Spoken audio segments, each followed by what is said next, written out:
వచ్చినాయి, ఈ కొండపోచమ్మ ఉన్నది కదా, మరి ఆ మల్లన్న సాగర్ ఉంది కదా అని అంటే కాళేశ్వరం ప్రాజెక్ట్ లా ముఖ్యమైన ప్రాజెక్టులు ఏంది? మేడిగడ్డ, సుందిల్లా, అన్నారం ప్రాజెక్టులు. ఆ మూడు కింద బొంగలు పడ్డాయి, సొరంగాలు ఏర్పడ్డాయి, కింద పిల్లర్లు కూలినాయి, ఫౌండేషన్ పరేలు పట్టింది, ప్రాజెక్టు నిట్ట నిలువలో కూలింది. ఒక ఇంటికి ఒక పిల్లరు కుంగితే ఏం కాదు, దానికి ఒక పక్క పట్టి గోడ ఆనిచి కడితే అది ఉంటుంది. ఓ ప్రాజెక్ట్ ఉంటుందా? లక్షల కుశక్తుల నీళ్లు గోదావరిలో వస్తే ప్రాజెక్టులు ఉంటాయా? కూలిపోయే ప్రాజెక్టు కట్టిర్రు. మొన్న నేషనల్ డ్యామ్ సేఫ్టీ అథారిటీ అంటే ఏది ఆనకట్టల మీద దేశంలో ఉన్న పెద్ద నేషనల్ డ్యామ్ సేఫ్టీ అథారిటీ అంటారు, వాళ్ళు వచ్చి ప్రాజెక్ట్ కూలిపోయిందని చెప్పారు.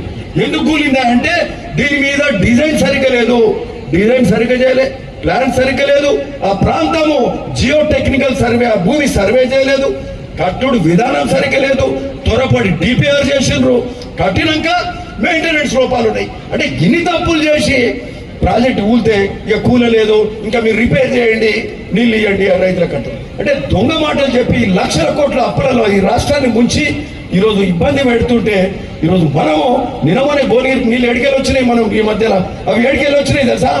ఎల్లంపల్లికి వెళ్ళి వచ్చినాయి, కాంగ్రెస్ కట్టిన ప్రాజెక్ట్కి వెళ్ళి వచ్చినాయి.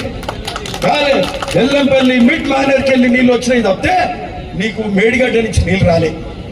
కేసీఆర్ కట్టిన ప్రాజెక్ట్ కూలేపోయింది ఈరోజు.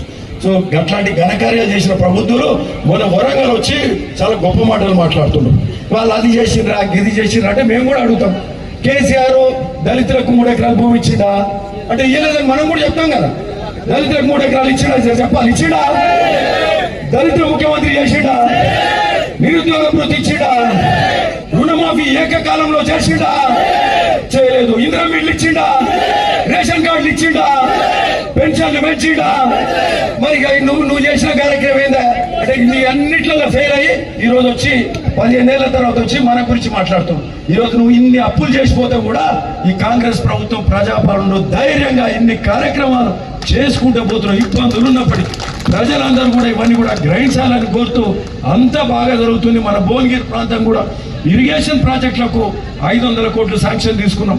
హెచ్ఎండి కింద 56 కోట్లు, మరి మన ప్రాంతాల గ్రామీణ ప్రాంతాల రోడ్లు డ్రైనేజీలకు 56 కోట్ల రూపాయలు శాంక్షన్ చేసుకున్నాం.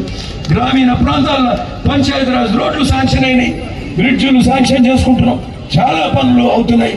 వెనక పోతలేమని చెప్తూ భువనగిరి ఫోర్ట్ కూడా తొందరలో ల్యాండ్ ఎక్విజిషన్ కూడా అయింది, ల్యాండ్ ఎక్విజిషన్ కూడా అయిపోయింది. కలెక్టర్ గారు చెప్తున్నారు దానికి కూడా భువనగిరి ఫోర్ట్ శంకుస్థాపన కూడా చేసుకుంటాం. ఏదైతే రోప్వే ఉందో ఫోర్ట్ మీదకి, ఇట్లాంటి అన్ని గొప్పగా కార్యక్రమాలు జరుగుతున్నాయి. మరి